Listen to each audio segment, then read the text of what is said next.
ለተጨነቀች ነፍስ የቀረበ ጥሪ። እግዚአብሔር ዛሬ እንዲህ ይላችኋል። በዚህ በምድር የእንግድነት ጉዞ ላይ ስትጓዝ መንገዱ አድካሚ፣ ሸክሙም ከባድ ሆኖብህ ያውቃል?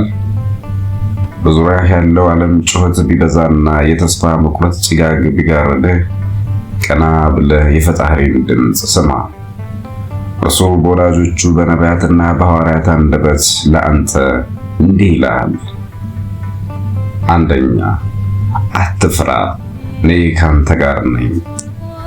ወደፊት ለመራመድ ጉልበት ሲያንስህ፣ የነገው ፍርሃት ሲጫጫንህ፣ እግዚአብሔር እንዲህ ይልሃል፣ እኔ ካንተ ጋር ነኝና አትፍራ፣ እኔ አምላክህ ነኝና አትደንግጥ፣ አበረታሃለሁ፣ እረዳህማለሁ ይልሃል።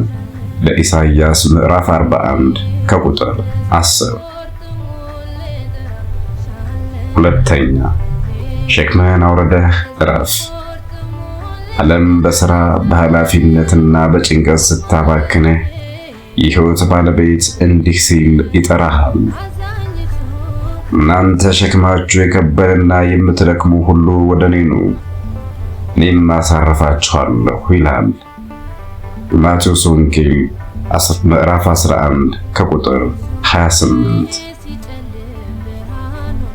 ሶስተኛ፣ እኔ የማስብልህ ለሰላም ነው።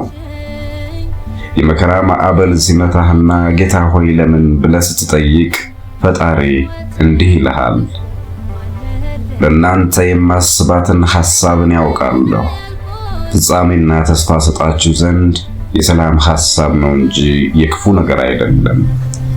ኤርምያስ ምዕራፍ 29 ከቁጥር 11። አራተኛ፣ ብርታትህ እኔ ነኝ። አቅምህ አልቆ ከዚህ በላይ አልችልም ብለህ ስታስብ ይህንን ቃል አስብ። ኃይልን በሚሰጠኝ በክርስቶስ ሁሉን እችላለሁ።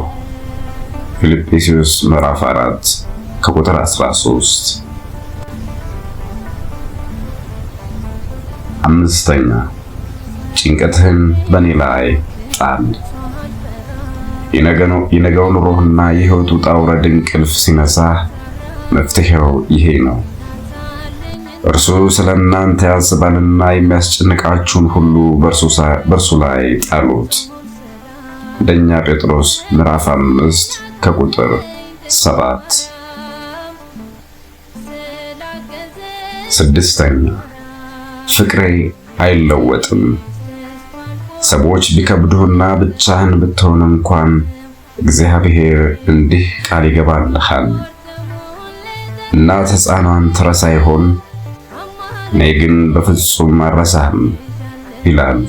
ለኢሳይያስ ምዕራፍ 49 ከቁጥር 15።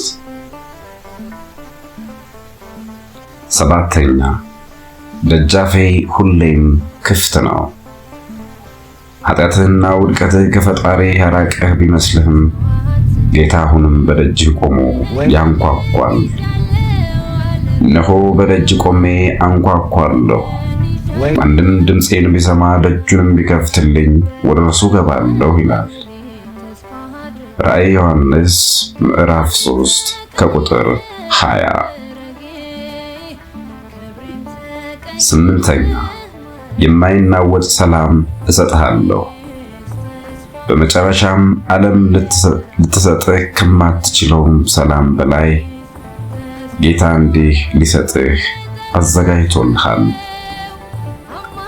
ሰላሜን እሰጣችኋለሁ፣ እኔ የምሰጣችሁ ዓለም እንደሚሰጥ አይደለም። ልባችሁ አይታወክ አይፍራም ይላል።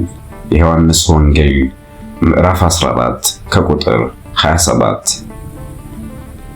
እንግዲህ ተስፋ አትቁረጥ። እነዚህ ቃላት ዛሬም ሕያው ናቸው።